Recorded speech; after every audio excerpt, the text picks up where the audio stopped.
InsyaAllah. Baik, kita mulakan kuliah malam ni yang kita sama-sama membaca Ummul Kitab ila hadratin Nabi Muhammad Mustafa Rasulullah sallallahu alaihi wasallam wa ala al-kiram ashabul izam. Syarul Fatihah. A'udzubillahi minasyaitonir rajim. Bismillahirrahmanirrahim. Alhamdulillahi rabbil alamin. Ar-Rahmanir Rahim. Maliki yaumiddin. Iyyaka na'budu wa iyyaka nasta'in. Ihdinas siratal mustaqim. Siratal ladzina an'amta 'alaihim ghairil maghdubi 'alaihim waladdallin. Amin. Assalamualaikum warahmatullahi taala wabarakatuh. Alhamdulillah wahdah, sadaqa wa'dah, wa nasara 'abdah, wa 'azza jundahu, wa hazamal ahzaba wahdah. Asyhadu an la ilaha illallah wahdahu la syarikalah, wa asyhadu anna Muhammadan 'abduhu wa rasuluh. Allahumma shalli wa sallim ala sayyidina wa nabiyina wa habibina wa maulana Muhammad imamil muttaqin wa qaidul mujahidin wa ala alihi wa sahbihi wa man da'a bi da'watihi wa sanna bi sunnatihi ila yaumiddin. Rabbi shrah li sadri wa yassir li amri wa hlul 'uqdatam min lisani yafqahu qawli. Subhanaka la ilma lana illa ma 'allamtana innaka antal alimul hakim. Wala haula wala quwwata illa billahil aliyyil azim. Qala Allah Subhanahu wa ta'ala fil Qur'anil Karim. A'udzubillahi minasyaitonir rajim. Bismillahirrahmanirrahim. Yarfa'illahu allazina amanu minkum wallazina utul ilma darajat. Maksudnya Allah Subhanahu wa ta'ala mengangkat orang-orang yang beriman dan berilmu di kalangan kamu akan beberapa derajat. Wa qala Nabi sallallahu alaihi wa ala alihi wasallam, may yuridullahu bihi khairan yufaqihu biddin.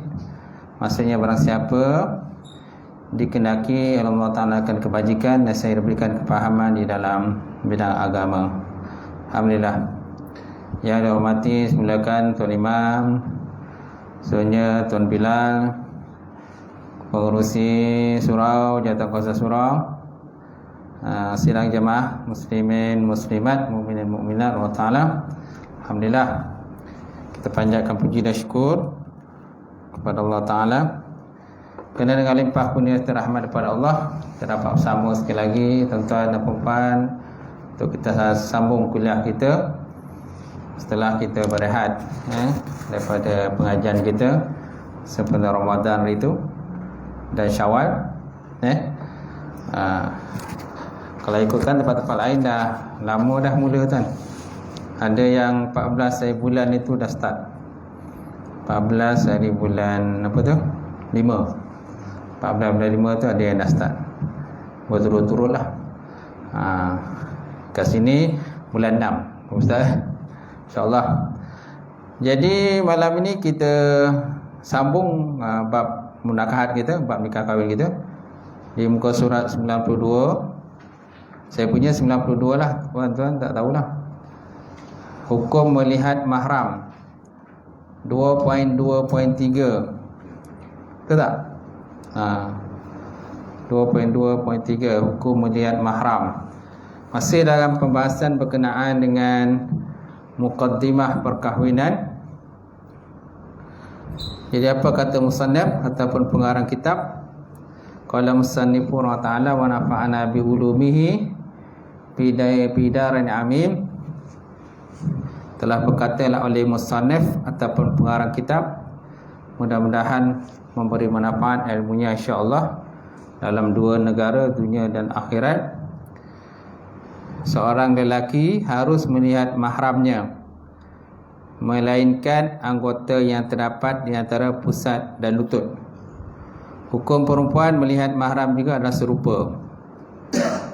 Seorang lelaki harus melihat mahram. Mahram ni siapa? seseorang yang boleh kita kahwinkan, seorang yang boleh yang tak boleh kita berkahwin, seorang yang tidak boleh kita berkahwin, kita katakan mahram. Seorang lelaki harus melihat mahramnya, melainkan anggota terdapat antara pusat dan lutut. Tak boleh lah. Hukum perempuan melihat mahram juga adalah serupa juga. Tak boleh melihat antara pusat dengan lutut. Malah kalau perempuan pula lebih-lebih lagi lah. Perempuan tu aurat. Boleh katakan perempuan ni seluruh tubuhnya aurat. Sebaik-baiknya lah ditutup. Tapi zaman sekarang kita lihat perempuan tak malu lah. Bukan lelaki je tak malu, perempuan tak malu. Tak ada perisah. Kalau Allah Ta'ala dah hilangkan perasaan malu tu, susahlah. Dia bukan perempuan je, lelaki pun ada juga perasaan malu. Malu melanggar hukum Allah Subhanahu Wa Ta'ala kan. Kalau perempuan lebih-lebih lagi lah kerana ada perasaan malu. Kalau tak ada perasaan malu, tu yang terkinja canda, terkinja sana, terkinja sini tu, terlompat sana, terlompat sini dan sebagainya. Lagi kalau latar belakang agama dia tu kurang lagi pula.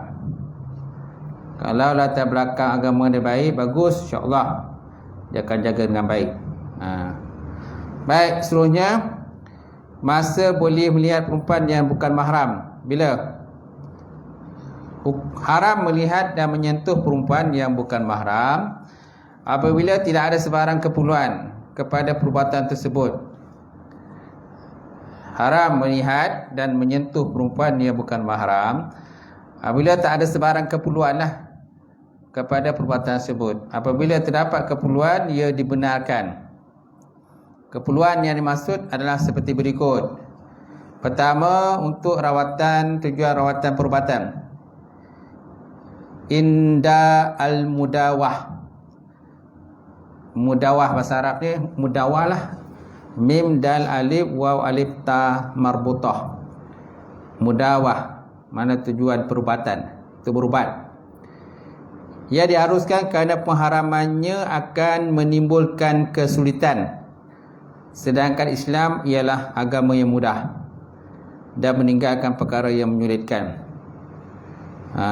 Jadi kalau sana terdesak ataupun darurat, bolehlah melihat anggota aurat tadi, tetapi kat situ ialah bahagian tersebut saja. Bahagian-bahagian lain tak perlulah. Jangan melihat-lihat pula. Yang sakit tempat lain. Yang sakit tempat lain, dia tengok tempat lain. Yang tak ada kaitan kan. Gitu. Cuma kalau seandainya ada, macam perempuan, ada doktor perempuan, dia dahulukan doktor perempuan lah. Apalagi kalau doktor perempuan tu Islam, tu lagi elok lah. Tu juga lelaki. Lelaki sebaik-baiknya doktor lelaki. Kalau dah tak ada, paksalah pakai doktor perempuan. Dah tak ada cara lain, paksa jugalah. Itu dikatakan darurat. Darurat tu tubidu mahzurat. Bila darurat dibolehkan, benda yang diharamkan, tapi hanya sekadar ikut kepada keperluan saja. Jangan melihat-lihat pula. Kalau yang pula jadi dah. Kalau perempuan tu dah bersuami, sebaik-baiknya ditemani oleh suami dia. Kalau lelaki tu ada isteri, lebih baik ada ditemani oleh isterinya. Itu lebih baiklah. Kalau belum berkahwin, adalah waris dia, wali dia dan sebagainya. Ada kakak dia, abang dia ke, ayah dia dan sebagainya, jadi ditemani. Itu lagi mudahlah. Macam tu. Dan perawat pula sebaiknya menggunakan, contoh dia menggunakan apa tu? Sarung tangan. Menggunakan sarung tangan lah. Sebab kalau tak pakai sarung tangan kan, dia punya sentuhan tu lain lah. Lain sentuhan dia. Dia berbeza dengan pakai sarung tangan. Dia sarung tangan getah ada, sarung tangan yang kain ada. Gunakanlah itu. Baik. Yang pertama tadi untuk tujuan rawatan perubatan, ia diharuskanlah kerana pengharamannya akan menimbulkan kesulitan untuk buat rawatan tadilah. Sedangkan Islam ialah agama yang mudah. Inna din yusrun. Agama itu mudah dan meninggalkan perkara yang menyulitkan. Yalah, agama tu mudah, cuma jangan mengambil mudah. Islam tu mudah, tapi jangan mengambil mudah. Sampaikan melihat benda-benda yang tak sepatutnya dilihat. Yang sakit tadilah tempat lain, tapi yang dilihat tempat lain, ataupun meleret tempat lain yang tak berkenaan. Baik. Jadi hal ini berdasarkan firman Allah Subhanahu wa taala, "Wa ma ja'ala 'alaikum fid-dini min haraj." Wa ma ja'ala 'alaikum fid-dini min haraj, dan ia tidak menjadikan kamu menanggung sesuatu keberatan dan susah payah dalam perkara agama. Dan ia, ini Allah Ta'ala, tidak menjadikan kamu menanggung susah berat dalam perkara agama. Islam tu mudah kan, tapi jangan mengambil mudah. Itu ialah kalau ambil mudah kan lain pula jadinya, jadi fitnah pula. Jadi fitnah kan lain pula cerita, meleret pula sampai ke mahkamah, saman sana saman sini dan sebagainya. Jadi asal daripada benda kecil jadi besar. Baik, kemudian untuk tujuan rawatan, hanya tempat yang diperlukan sahaja boleh dilihat. Hanya tempat yang diperlukan sahaja. Kalau sebut dalam kitab Arabnya, payunzaru ilal mawadi' allati yahtaju ilaiha. Maka naklah dia melihat kepada tempat-tempat yang berhajat ia kepadanya sahaja. Yang tidak berhajat tak perlu. Yang tak berhajat tak perlu. Hal ini berdasarkan hadis Rasulullah an Jabir radhiyallahu ta'ala anhu, anna Ummu Salamah radhiyallahu ta'ala anha ista'zanat Rasulullah sallam fil hijamah. Fa amara Nabi sallallahu alaihi wasallam Aba Taibah ayyah jumaha. Daripada Jabir radhiyallahu ta'ala anhu, anna Ummu Salamah, sesungguhnya Ummu Salamah radhiyallahu ta'ala ista'zanat, meminta izin daripada Rasulullah untuk berbekam fil hijamah. Hijamah ni berbekamlah. Fa amara Nabi sallam, maka Nabi sallam memerintahkan Aba Taibah melakukannya. Aba Taibah ni itu adalah lelaki kan. Itulah lelaki. Nabi memerintahkan untuk supaya dilakukan hijamah tadi, berbekamlah. Macam tu. Dia suruh seorang lelaki boleh merawat perempuan apabila keadaan amat memerlukan, dan ketika itu juga tidak terdapat perempuan lain yang akan mengubatinya. Tak ada juru bekam lain. Yang ada juru bekam perempuan je, lelaki je.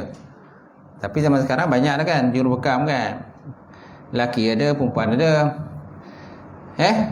Jadi kalau lelaki tu, kalau ada nak bekam-bekam tu, janganlah cik juru bekam perempuan. Lebih lagi pula juru bekam tu janda pula tu kan. Ibu tunggal pula. Dia tak nak juru bekam lelaki tu, dia nak juru bekam perempuan juga. Dia memilih, pandailah tu memilih. Tuan-tuan. Kita juga perempuan sebaiknya juru bekam. Dan sekarang ni pun dah banyak dah juru bekam perempuan ni. Ada seorang member saya tu, kat istana perempuan, dia bekam. Dia bekam untuk perempuan saja. Laki dia tak buat, dia kata. Tamahlah laki tak buat, perempuan saja kata. Sebab apa? Dia juru bekam perempuan. Sebab yalah berbekam ni, yalah, biasalah kalau bekam ni mestilah akan dibuka baju kan. Buka baju kan bekam. Biasa belah belakang kan. Bekam belah belakang kan, gitu. Dan bekam ni dia ikut pada cup tu, mangkuk tu, berapa mangkuk dia. Satu mangkuk tu berapa ringgit, berapa sen. Kalau banyak mangkuk banyak lah kan dia tu. Bekam tu kan dia seduh darah beku tu kan, hitam, darah kotor tu lah dia seduh. Dia tengoklah kalau banyak bekam dia, banyaklah duit dia kena bayar. Kalau tak banyak bekam tak banyak lah. Satu mangkuk tu berapa? Cup tu tuan, ingat? RM1? 10. Okay. 5 ada ke 10 kan? Kalau banyak tu banyaklah bekam ni. Kalau satu badan bekam tuan, tangan bekam, belakang bekam, pinggang bekam.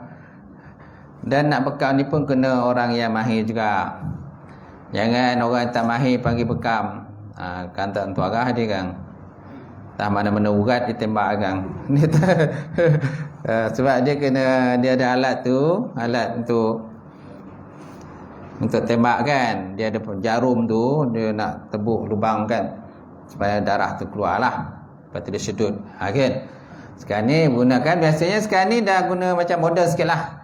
Tak ada macam dulu. Kerana moden, jadi cepatlah, pantaslah benda tu.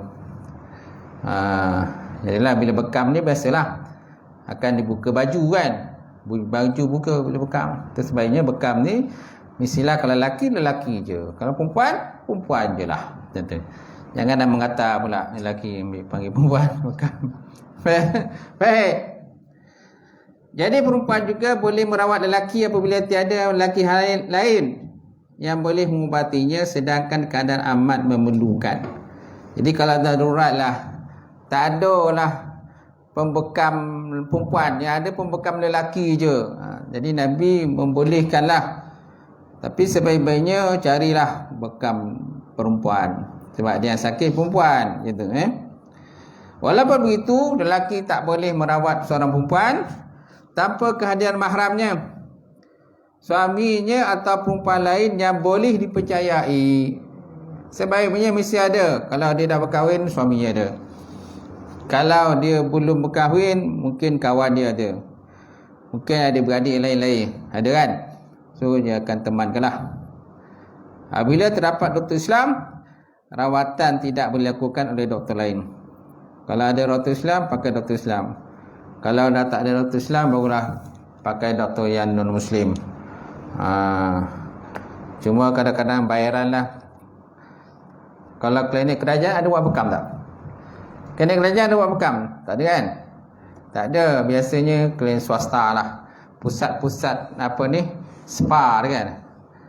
Pusat-pusat rawatan kecantikan ni biasalah ada masyarakat sikit.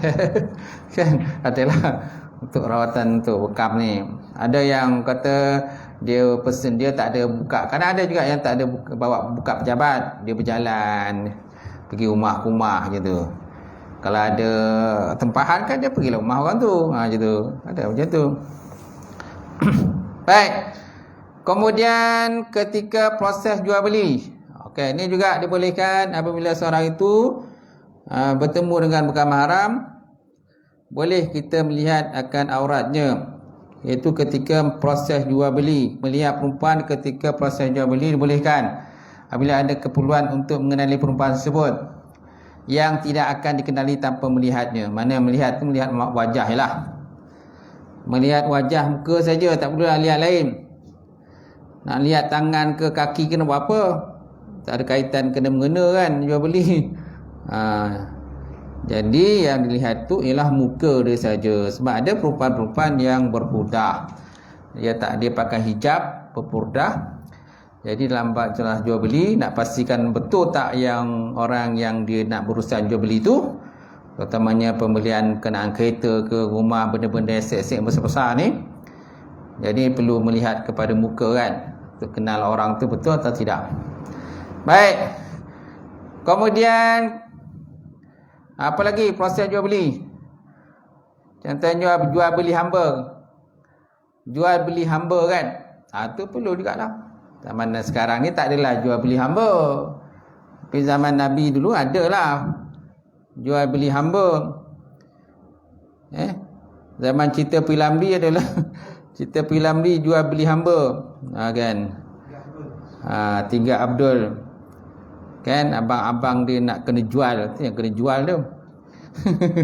Nabi kena jual tuan-tuan. Jadi dalam bab jual beli hamba ni sudah tentu yang nak beli hamba ni tentu nak melihat anggota badan orang tu. Kalau cantik bagus baru dia beli. Kalau tak. Kalau cantik lawa maka harga dia berapa dirham, berapa dirham?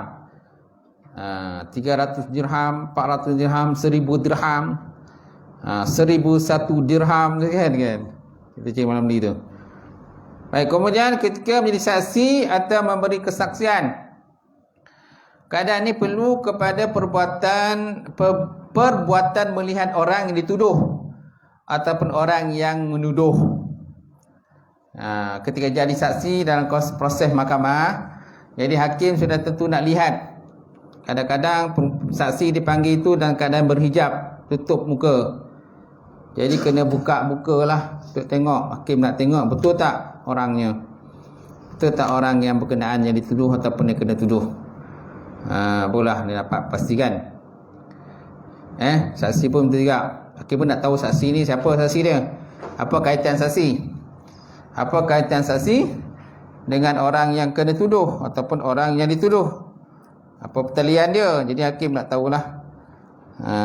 Kadang-kadang tengok IC je tak cukup. Memanglah IC penting. Nak adil ke mahkamah mesti bawa IC. Tak? Nak adil masuk dalam bilik mahkamah tu biasanya dia ada polis. Polis akan minta IC. Cik, tunjuk IC cik. Ni kes mana yang cik terlibat ni jadi saksi ni. Polis pun tanya tu. Tak ada dia, polis tak akan tiba-tiba bagi masuk tak. Dia akan tanya, ni kes mana ni, dia kata. Adakah tuan dipanggil untuk jadi saksi? Ada tak surat menyatakan tuan dipanggil jadi saksi? Kalau tak ada surat, biasa polis tak bagi masuk dalam mahkamah. Duduklah keluar tu. Siapa yang biasa berusaha mahkamah dia tahulah. Misi polis akan minta dokumentasi IC ke, surat beranak ke sebagainya. Kalau seandainya kita dipanggil untuk menjadi saksi. Baik, kemudian yang keempat, 2.2.4.4, ketika belajar. Ketika belajar juga boleh lihat muka. Hal ini demikian kerana terdapat perkara yang wajib dipelajari dan ada perkara yang sunat. Ia perlu untuk mendapat manfaat yang dibenarkan oleh syarak. Sungguh pun dibenarkan melihat atau menyentuh perempuan bukan mahram berdasarkan situasi yang dinyatakan sebelum ini. Ia naklah sekadar yang diperlukan sahaja. Hal ini adalah kerana perbuatan tersebut dibenarkan disebabkan darurat atau keperluan sekadar yang boleh menghilangkan kesulitan dan juga mencapai matlamat. Okey. Walaupun contohnya dalam bab belajar, walaupun guru dia gurulah, dia besarlah, pangkat dia guru kan. Walaupun dia guru, anak perempuan dia, anak murid kadang perempuan. Jadi guru tak boleh melihat sesuka hati dia akan aurat anak murid dia. Walaupun tu anak murid dia. Hanya yang boleh benarkan ialah batasan muka, tapak tangan, tu je lah. Yang lain-lain tu tetap juga dikira aurat, tak boleh. Tapi ada juga kadang-kadang guru ni mengambil kesempatan lah. Dia kata, kalau kau tak tunjukkan aurat kau, maka aku tak berkatkan ilmuku kepada kau kan, dia kata. Ada yang kes macam tu. Ada yang mengambil kesempatan kepada anak murid pun ada. Ada yang ambil kesempatan. Tu yang ada yang kadang guru rogol pelajar, guru cabul pelajar. Ada kan? Banyak kes. Kat Malaysia pun ada dengar. Sampai mengandung anak murid dia. Dia kan ada keluar dalam TV, dalam surat khabar. Dah keluar surat khabar. Kan? Dia jaga, dia buka pondok pesantren tu. Dia buka pondok pesantren. Kemudian dia mengambil kesempatan kepada pelajar-pelajar perempuan dia. Sehingga kan ada yang dah mengandung, ada yang dah melahirkan anak dan sebagainya. Ada tuan-tuan tengoklah Malaysia punya macam-macam. Baik, kemudian 2.3 peminangan. Peminangan apabila seorang lelaki benar-benar yakin dengan sifat-sifat baik pada diri seorang perempuan dan dia juga telah tertarik hati setelah melihatnya, maka tibalah saat untuk meminang perempuan tersebut. Tibalah saat untuk meminang perempuan. Meminang berarti menyatakan keinginan seorang lelaki untuk berkahwin dengan seorang perempuan. Kemudian masa yang dibolehkan dan diharamkan meminang. Peminangan boleh dilakukan secara terus terang ataupun secara kiasan. Boleh direct teruslah. Kalau muka tak malu, pergilah direct terus. Kalau rasa malu nak cakap, gelu lidah. Gelu lidah, tak terkata-kata kan. Sepatah pun tak cakap. Bila belakang, kamu lagi. Bila hadapan, sonyap, dua-dua sonyap. Sepatah cakap, lelaki sonyap, perempuan bersonyap. Dah balik rumah kan pun bising. Ada juga macam tu. Ada yang lebih-lebih pun ada. Excited sangat pun ada. Perempuan pun nak mula pinang lelaki, ada. Perempuan pinang lelaki. Itu istilahnya apa? Timba menjadi perigi menjadi timba. Dia apa ya? Perigi jadi timba kan? Perigi jadi timba. Asalnya timba jadi perigi. Ini tim pergi jadi timba. Tak ada masalah lah, boleh je. Baik, saya pun tunggu orang Minang sini. Kalau ada, tapi tak ada pula orang Minang. Tak ada pula. Imam ada orang Minang? Tak ada? Tak ada. Tak ada lah imam. Tahu kalau tiba-tiba imam ada orang datang Minang kan gitu. Baik. Jadi peminangan boleh lakukan secara terus terang ataupun secara kiasan. Apabila seorang perempuan yang bakal dipinang itu tidak bersuami atau tidak dalam edah. Bukan dia ada suami ataupun bukan dalam edah. Maksudnya talak satu ataupun talak dua. Talak yang boleh dirujuk lah. Kalau perempuan-perempuan yang ditalak satu ataupun talak dua, tak boleh kita pinang. Tak boleh nak kata-kata kan. Sebab apa? Kemungkinan suami dia akan rujuk semula. Tak tahu. Jadi perempuan itu juga bukanlah terdiri daripada perempuan yang haram dikahwini. Seperti yang dijelaskan sebelum ini. Kan ada perempuan-perempuan dikahwini sebelum ini. Ada haram musaharah, haram abadah, haram selama-lamanya, ada haram sementara. Tengoklah haram macam mana. Jadi peminangan boleh dilakukan secara terus terang ataupun secara kiasan kepada perempuan yang bakal dipinang, ataupun antar rumbungan lah. Biasanya antar rumbungan untuk merisik. Kita Melayu ni merisik dan juga bertunang. Ada yang merisik lepas tu bertunang pula. Ada yang buat sekali je, risik terus tunang. Buat sekali senang. Jadi tak ada nak ulang-ulang. Ada yang kajian ulang-ulang tu, merisik, apa tu kan bertunang pula. Apa tu kahwinlah. Banyaklah kerja. Paling senang terus nikah. Ada yang kata tak ada tunang-tunang. Ada juga orang kata dia buat juga merisik tunang tu. Tapi waktu hari nikah. Waktu hari nikah tu dia nak ambil konon nak ambil berkat lah. Ambil berkat merisik tunang tu dia buat jugalah. Sebelum akad nikah jalankan pada hari tu, dia sebelum tu dia buatlah merisik lah, tunang lah semua. Lepas tu dah selesai merisik tunang, hari yang sama tu pun dia masuk minang. Lepas tu terus nikah, hari tu juga nikah, pelamin dah siap. Boleh juga macam tu.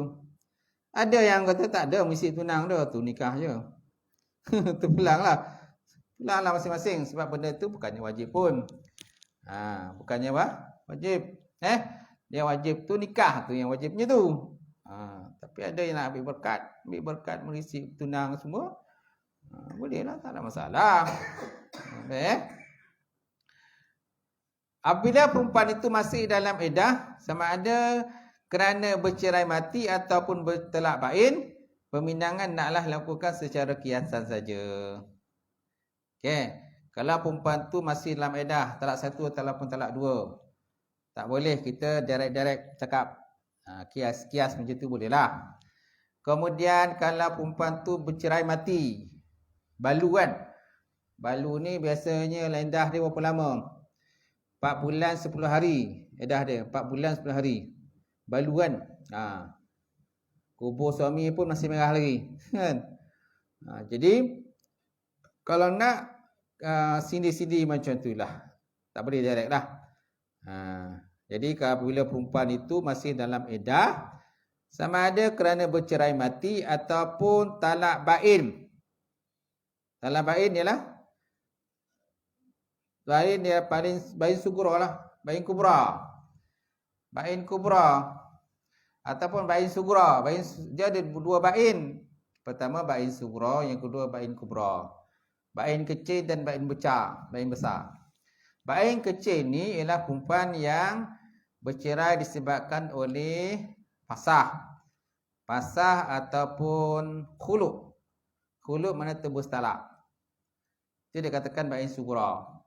Bain kubra, bain besar ialah perempuan yang ditalak dengan talak 3. Jatuhkan talak oleh talak 3 dengan talak 3 oleh suami dia. Itu dia katakan bain kubra. Bain sughra tadilah. Maknanya perempuan yang ditalak disebabkan oleh pasah, mana suami tak boleh rujuk lagi dalam masa iddah tu. Kemudian menggunakan huluk tebus talak. Perempuan yang bercerai disebabkan oleh tebus talak. Maknanya perempuan tu membayar suami dia. Contohnya suami kata, kalau kau nak bercerai dengan aku, bagi aku 10,000. Maka perempuan tu bayar 10,000 pada suami dia. Maka jatuhlah talak dengan talak huluk, mana tebus talak. Perempuan-perempuan yang ditalak dengan talak huluk kan tidak boleh dirujuk dalam masa iddah. Kalau nak bersama semula, kena akad nikah yang baru selepas habis iddah perempuan itu. Itu juga dengan pasal. Baik. Jadi kalau macam ni, kalau lelaki tu berminat dengan perempuan tu, naklah dilakukan secara kiasan saja. Tak boleh secara soreh. Tak boleh cakap clear. Sini-sini macam itulah. Kau cantik, kau lawa, macam itulah. Tak boleh cakap, dia nak datang minang kau ni. Tak boleh.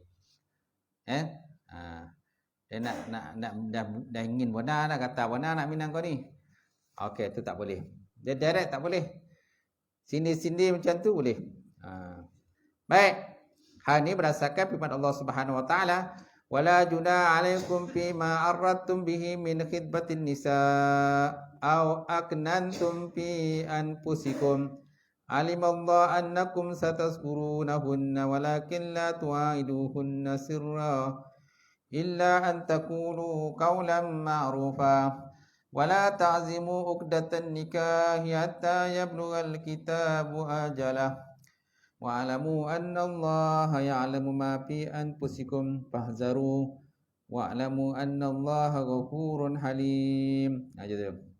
Maksudnya, dan tidak ada salahnya bagi kamu tentang apa yang kamu bayangkan secara sindiran untuk meminang perempuan. Perempuan yang macam mana?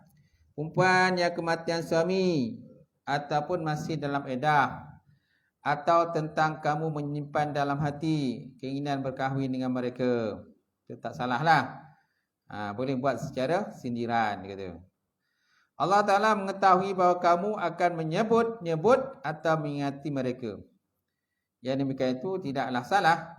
Akan tetapi janganlah kamu membuat janji dengan mereka di dalam sulit selain menyebutkan kata-kata secara sindiran yang sopan. Dan janganlah kamu menetapkan dengan bersungguh-sungguh nak melakukan akad nikah sebelum habis iddah yang ditetapkan tadi. Nampak? Selagi mana perempuan tu belum habis iddah, tak boleh cakap terus terang. Tak boleh cakap direct, kan? Itu. Ni tidak, kadang-kadang masih iddah pun dah sibuk. Biasalah dulu saya tugaskan sebagai timbalan pendaftar ni. Kan? Baru pagi tu baru bercerai dekat mahkamah. Petang tu dah sibuk nak nikah balik. Nak nikah dengan lelaki lain. Dah sibuk nak nikah dengan, sedangkan iddah pun tak habis lagi. Ada kadang-kadang lambat. Lambat orang kata proses. Si cerai kadang lambat proses. Dia dah mulalah marah, bongi, kan, mengamuk. Dia kata orang pejabat agama tak tahu buat kerja, lembab. Lembab macam-macam lah cakap tu. Mengimak tu marah tu lah. Sebab apa? Dia dah kata apa nak nikah dengan lelaki lain. Kadang iddah pun masih tak habis lagi tu. Habis tak apa. Tunggulah habis dah dulu. Tak apa bonci bona dia bekas suami dia meninggal tu tahu. Yang dah cerai kata. Baik. Dan ketahuilah sungguhnya Allah Ta'ala mengetahui apa yang ada dalam hati kamu, maka beringat-ingatlah kamu akan kemurkaannya, dan ketahuilah sungguhnya Allah Ta'ala Maha Pengampun lagi Maha Penyabar. Baik, kemudian haram meminang sama ada secara kiasan atau berterus terang kepada perempuan-perempuan selain daripada yang dinyatakan dalam 2.3.1.1 dan 2.3.1.2. Mana dia? Tadi yang belakang kan?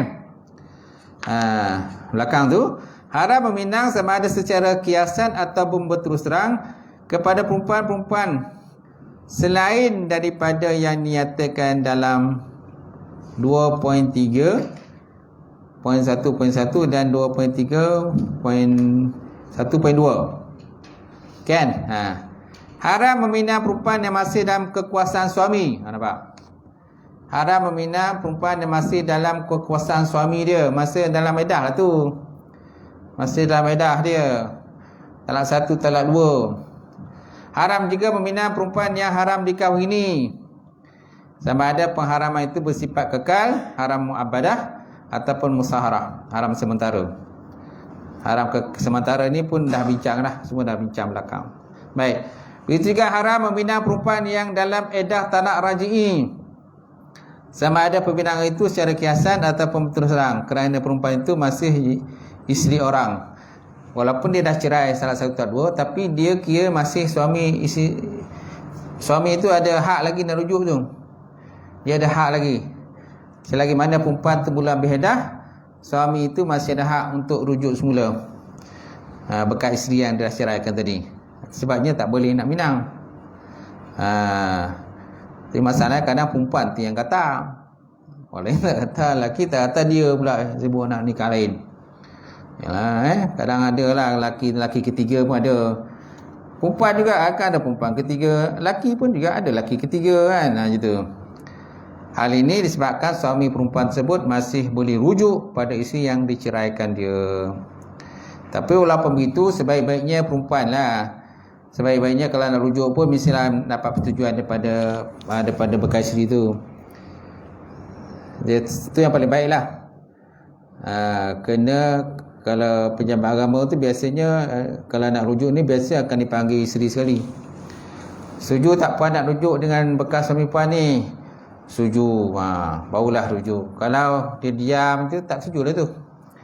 Dia sonyap tu tak setuju lah. Kalau dia kata saya tak setuju dia tu, saya tak nak. Saya tak nak. Kau jangan kata-kata nak rujuk semula. Saya tak nak dia kata. Berkerak rotan apa istilah kata? Apa istilah berkerak rotan berpatah arang. Berpatah arang berkerak rotan. Walaupun perempuan tu masih iddah, dia tak nak juga suami tu lagi. Dia dah bonci lah. Sebonci-bonci kan gitu. Orang dah tak suka macam tu lah dia. Time suka dulu kan main lagi. Time suka dulu waktu nikah dia kan. Time suka lagi. Tapi bila dah tak suka macam tu dah. Semua nampak semua tak suka. Nampak air baju tak suka. Nampak air kereta semua tak suka. Motor semua tak suka. Pantang nampak je, semua tak suka. Baik. Hal ini disebabkan suami perempuan tersebut masih boleh rujuk dan isteri yang diceraikan.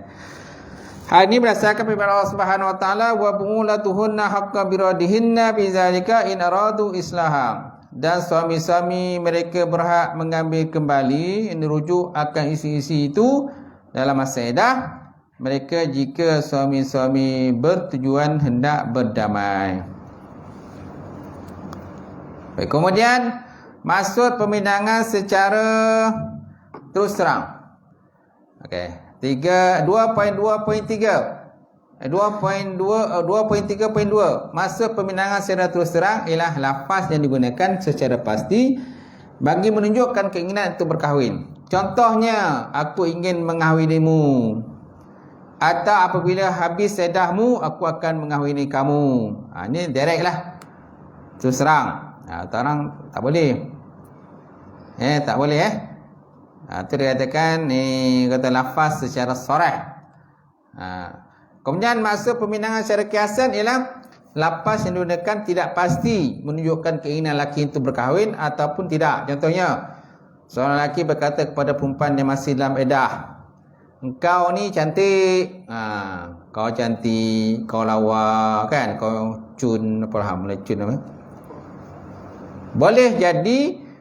Boleh jadi ramai yang tertarik kepada engkau, atau siapalah yang akan mendapat orang seperti awak, atau seumpamanya kan. Ni kiasan-kiasan ni istilah. Lawa lah tudung kan. Nampak tudung orang tu lawa kan. Padahal tudung tak lawa pun. Tapi dia kata tudungnya lawa. Sebenarnya dia tujuan dia kiasan lah. Dia nak perempuan tu minat perempuan tu ni. Perempuan tu lawa, tapi walaupun tudungnya tak lawa, dia kata tudung perempuan tu lawa. Tujuannya tu nak nikah dengan dia lah gitu. Cuba nak pancing lah. Kau dapat kalau rezeki dapat lah. Kalau tak ada kan. Macam tu. Baik, kemudian 2.3.4 pinangan atas pinangan. Pinangan atas pinangan. Meminang perempuan yang telah dipinang oleh seseorang yang diketahui pinangannya telah diterima adalah haram. Melainkan tunangan perempuan itu memberikan keizinan. Kecuali tunangnya, tak apalah, kau pinang lah. Tapi jaranglah berlaku tu tak. Kalau ada orang masuk minang tu, memang orang lain tak boleh nak pinang lagi. Kalau tidak kan berperang je Orang silap berbunuh pun boleh. Berbunuh boleh. Cemburu kan, macam tu. Baik. Kalau dapat perempuan cemburu, lelaki cemburu pun susah juga. Cemburu pun ada had juga. Kalau dah lebih-lebih cemburu pun, akhirnya sampai membunuh. Yang perempuan yang terkena bunuh, yang kena tembak tu kan, tembak ke perut, ke Kelantan tu, orang kata pun motif ni cemburu juga. Cemburu. Tapi orang kata perempuan tu dah bercerai kan. Tu mengandung tu sebab apa mengandung tu? Tu pun jadi muskil juga. Kenapa perempuan tu mengandung sedangkan dah bercerai? Bau cerai ke apa? Yang kena tembak dalam kereta tu, perempuan tu kena tembak kat perut dia, matilah, meninggal. Cuma tak tahulah siapa yang tembak. Perempuan tu dah bercerai dah. Cuma masalahnya perempuan tu mengandung. Siapa yang kerja yang menyebabkan mengandung? Tu yang menjadi kemuskilan lah. Menjadi kemuskilan. Sebab apa perempuan tu mengandung? Sama ada perempuan tu mengandung disebabkan oleh bekas suaminya ke, ataupun lelaki lain. Itu tak pastilah macam tu. Perempuan tu je yang tahulah jawapan dia. Tapi perempuan tu masalah dah mati. Dah mati macam mana nak tanya kan. Jadi polis syak lah, mungkin teman lelaki ke kan, teman lelaki ke ataupun bekas suami dia kah. Itulah akan yang kena tangkap itu siapa? Dua-dua kena tangkap. Maknanya bekas suami kena tangkap, yang lelaki yang ke teman lelaki pun kena tangkap. Tak tahu, semua tak tahu siapa yang bunuh perempuan tu, tahu siapa yang tembak perut dia. Dia ada baby lah, mana mengandung dah, ada baby lah. Kau dengan sini kalau dah tembak perut mati, baby pun mati kan. Itu. Baik. Biasanya kes cemburu lah macam tu. Dah cemburu Malaysia, kalau dah cemburu macam tu jadi ya. Baik. Jadi tuan-tuan, tengok balik. Meminang perempuan yang telah dipinang oleh seseorang yang diketahui pinangannya telah diterima adalah haram, melainkan tunangan perempuan itu memberikan keizinan. Tapi jaranglah berlaku kalau dah tunang kan. Sekiranya pinangan itu boleh diterima atau ditolak, tidaklah haram meminangnya. Pengharaman ini tidak membatalkan akad nikah, tetapi perbuatan tersebut adalah berdosa. Kan? Perbuatan tersebut berdosa lah, sebab dah dipinang oleh orang lain. Tiba-tiba kan adalah orang potong trip lah kan. Potong lain pula, dia pula masuk minang, tiba-tiba dah jadi pula. Mungkin kadang-kadang ialah disebabkan mungkin lelaki pertama tu mungkin tak kaya, lelaki kedua kaya. Lelaki pertama miskin, lelaki pertama tu dah terima pinangan tadi, tiba-tiba masuk lelaki yang kedua kaya pula, duit banyak, kereta mewah, rumah besar, masuk minang terus diterima. Gitu. Walaupun diterima tapi perbuatan tersebut boleh dosa lah, dan boleh menyebabkan kemungkinan pergaduhan, perbalahan, pertumpahan darah dan sebagainya, pembunuhan. Itu boleh jadinya tu. Baik, hal ini berdasarkan hadis an Ibnu Umar radhiyallahu ta'ala anhu, qala Nabi sallallahu alaihi wasallam la yahtubu rajulu ala ithbati akhih hatta yatruka khatib qablah au ya'zana lahul khatib. Khatib ni mana orang yang masuk meminang.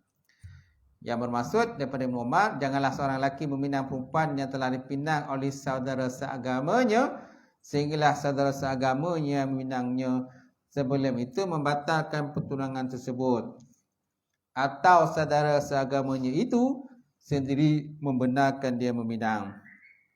Mungkin lelaki itu mungkin ada juga jodoh lain, ataupun mungkin lelaki itu pun tak minat dengan perempuan tu. Lelaki pertama yang dah masuk pinang tu, mungkin yang minang ni keluarga dia tak minat perempuan tu. Kan? Keluarga yang masuk minang, dia tak minat perempuan tadi. Tiba-tiba ada lelaki lain pula. Kau bagilah dia masuk minang pula. Kau pun tak minat dengan dia kan? Yelah, dia pun tak minat. Keluarga yang sibuk-sibuk nak ni. Maknanya lelaki tu dah bagikan kebenaran pula. Bolehlah masuk minang. Tapi takut jugalah akan melakukannya perbalahan keluarga lah macam tu. Itu yang kita takutkan. Baik. Kemudian memberi pandangan tentang calon suami atau isteri. Habis. Wallahu a'lam bishawab. Sampai situ tuan-tuan pengajian kita malam insya-Allah. Ada soalan tak sebelum saya tutup pengajian kita? Ada?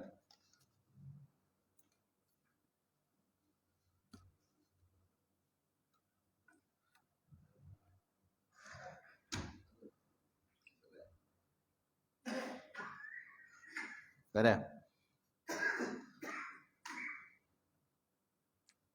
Kurang malam ni? Ramai yang ada urusan kot? Cuti kan? Cuti? Besok cuti kan? Ada satu nak tanya. Ni bab lain lah. Apa, kalau kat negeri 9 ni, lelaki dia ada tempoh ni tak? Kalau dia bercerai. Maksudnya?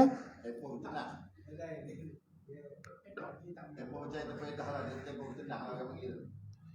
Kalau dalam konteks ni 9 ni, lelaki kalau perempuan dia dah menceraikan isteri dia, lelaki tu tak dibolehkan berkahwin dengan perempuan yang nombor kedua. Perempuan lain lah. Selagi mana isteri yang pertama tu belum habis iddah dia. Biasanya pejabat agama dia akan tahan sijil cerai tu, dia akan tahan. Sebab apa? Sebab nanti kalau dibagi lelaki itu berkahwin dengan isteri yang lain, nanti dalam masa yang sama dia akan rujuk semula dengan isteri yang pertama tu. Jadi dia akan ada dua isteri. Jadi akan ada dua isteri dalam satu masa. Itu tak, sebabnya tak dibenarkan.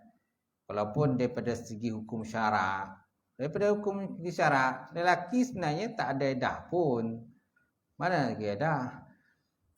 Cuma dari segi peraturan lah, peraturan tidak membenarkan lelaki berkahwin dengan perempuan yang kedua yang lain selagi mana isinya tak beredah. Tak beredah. Dah beredah nanti barulah pejabat agama bagi si cerai itu pada lelaki. Tu untuk dia kahwin dengan perempuan yang lain lah. Sebab apa? Tu takut tadi terjadi macam tu tadilah. Bila dah kahwin isteri yang kedua, dah ada isteri, dia dah ada isteri, tiba-tiba masa pertama dia rujuk balik dengan isteri yang pertama tadi. So akan ada dua isteri lah. Akan ada poligami kat situ lah. Sedangkan kalau ikutnya poligami mesti ada kebenaran mahkamah. Kalau tak ada kebenaran mahkamah, kira salah lah. Itu. Walaupun dari segi hukum syaraknya tak ada pun nak tunggu ni mesti yang kedua terbeda je tu. Betul tak? Tak ada. Itu yang kadang-kadang bergaduh tu. Lelaki-lelaki yang kadang tak sabar datang mengamuk memarahkan gitu. Dia nak nikah lain perempuan lain, tiba-tiba sejak nikah sejak cerai kena tahan, tak dapat nikah. Dia kena sabarlah tapi kalau dia nak menikah juga dia kena pergi mahkamah mohon poligami. Itu yang cara dia. Nak nikah juga, sedangkan isteri pertama boleh bedah. Dia nak nikah juga dengan perempuan yang lain, boleh pergi mahkamah mohon poligami. Itu ya cakap macam tu. Kalau tak, tunggulah bedah dulu. Sabarlah siap. Bukan lama pun edah perempuan. Kan? Perempuan edah bukan lama pun. 3 kali suci kan? Bukan lama sangat pun. Tapi kalau dah kata sangat tu, perempuan ni pula, perempuan yang nombor 2 tu asyik desak-desak aje. Macam tu. Apalagi kalau lelaki tu pula kaya. Lelaki tu pula kaya, berduit. Memanglah dia desak lah. Copek lah apa, copek lah, bila ni kan macam tu. Kan abang dah corai dah, bila lagi nak nikah dengan dia ni? Ponek dia tunggu kan. Dia desak lelaki tu. Lelaki pula desak pejabat kamu. Berasak lah. Kita kata boleh pergi tuntut pergi mahkamah lah. Nak nikah boleh pergi mahkamah lah. Mohon poligami tu ya. Dia tak boleh cakap apa, senyap lah. Macam tu. Tunggulah. Beda tu, nikah lah. Apa masalah. Kan? Kadang dia tak boleh nak sabar. Tak sabar susah. Okay, habis ya? Habis. Ada soalan lagi?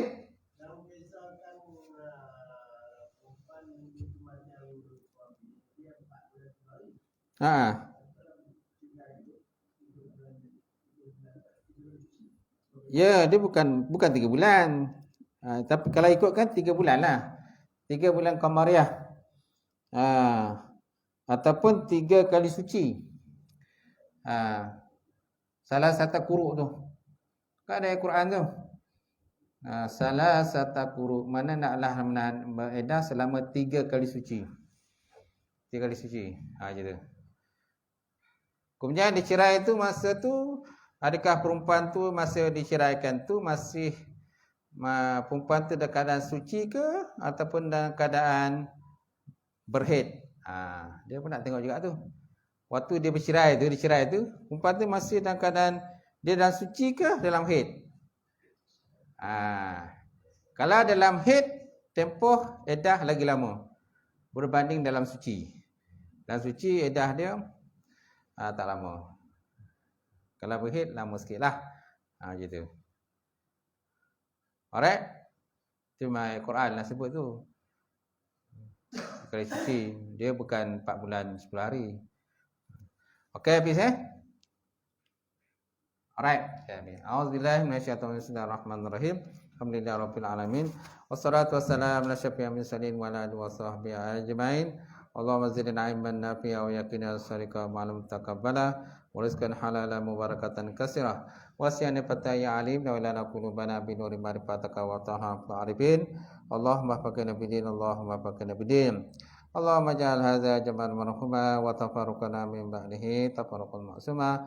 Rabbana iftah bainana wa baina qaumina bil haqq wa anta al-fatihim. Rabbana atina fid dunya hasanah wa fil akhirati hasanah wa qina azabannar. Subhana rabbika rabbil izzati amma yasifun wa salamun alal mursalin. Alhamdulillah. Qabbalallahu minkum.